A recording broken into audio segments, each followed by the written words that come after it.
Au pied du mont Cameroun, des terres réputées pour leur fertilité. 40 000 hectares de plantations d'EVA, de palmiers à huile et de bananeraies, aujourd'hui à l'abandon. Au sol, des dizaines de régimes de bananes en décomposition au milieu d'herbes folles. Des plantations appartenant à la Cameroun Development Corporation, l'employeur de John. Un des rares ouvriers agricoles à avoir accepté de nous parler ici, à condition de rester anonyme. Car les salariés de la CDC, comme lui, sont ciblés par les séparatistes anglophones parce qu'ils travaillent pour cette société d'État. John a ainsi eu l'index tranché à la machette par des séparatistes. Ils m'ont dit qu'ils n'allaient pas me tuer, mais qu'ils allaient me laisser une marque, quelque chose que je n'oublierai jamais. J'ai un doigt de la main gauche qui a été infecté par un panari il y a plusieurs années de ça. Alors je leur ai proposé qu'ils me le coupent. Mais ils m'ont dit non, tu vas garder cette cicatrice et on va t'en faire une autre. Ils m'ont fait tendre la main droite et ils ont tranché l'index.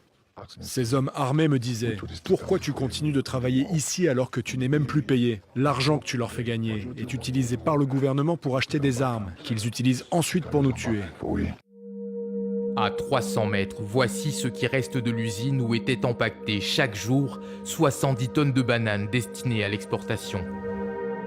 Une usine partie en fumée, brûlée par les sécessionnistes sous les yeux de Nicolas.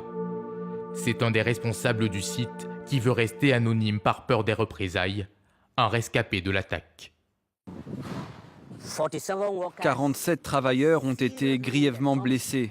Certains ont eu les poignets presque entièrement tranchés. Et puis l'atelier d'emballage a été brûlé. C'est une situation très triste, parce qu'ici c'était mon gagne-pain. Désormais, on ne peut plus travailler. Pas de salaire, pas d'argent. Et c'est le cas pour tous mes collègues. Ici, ce ne sont pas moins de 560 employés qui se retrouvent maintenant au chômage. À l'instar de cette unité de production, 63% des activités de la CDC sont à l'arrêt. Une bonne partie des 22 000 employés a déserté les plantations. Par peur ou faute d'avoir été payés pendant des mois. De quoi désespérer Nicolas qui a fait ses calculs. Pour lui, la CDC doit sans attendre réhabiliter au moins 40 000 hectares de bananeraies si elle veut espérer survivre. À mesure que cette crise empire, les dommages causés à nos activités ne cessent de s'aggraver. Maintenant, on est au point où on va devoir tout recommencer, comme si on repartait de zéro et qu'on démarrait une nouvelle plantation. De nouvelles plantations à condition que la sécurité revienne dans les régions anglophones du Cameroun. À quelques kilomètres, la principale ville, Limbe, sous haute surveillance de l'armée. La ville abrite le siège de la CDC. Son patron scrute l'horizon avec inquiétude. Il en est maintenant à espérer un miracle pour sauver l'entreprise et éviter un drame social. Sur son bureau, les derniers chiffres alarmants de l'activité, à peine 7 sites fonctionnels sur 29 et des pertes déjà évaluées à plus de 53 millions d'euros. Nous avons enduré des pertes financières énormes. Pour vous donner une estimation très prudente de notre manque à gagner, on parle d'environ 53 millions d'euros, au bas mot.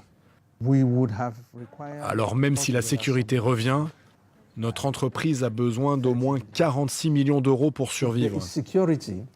Si nous n'avons pas accès à ces financements, nous ne pourrons pas continuer nos opérations. Le retour de la sécurité, une hypothétique planche de salut pour la CDC. Le deuxième employeur du Cameroun après l'État, victime de la guerre dans les régions anglophones. Un conflit qui aurait déjà fait perdre plus de 460 millions d'euros à l'économie du pays, d'après le patronat camerounais. Une crise, toujours sans issue politique à l'horizon.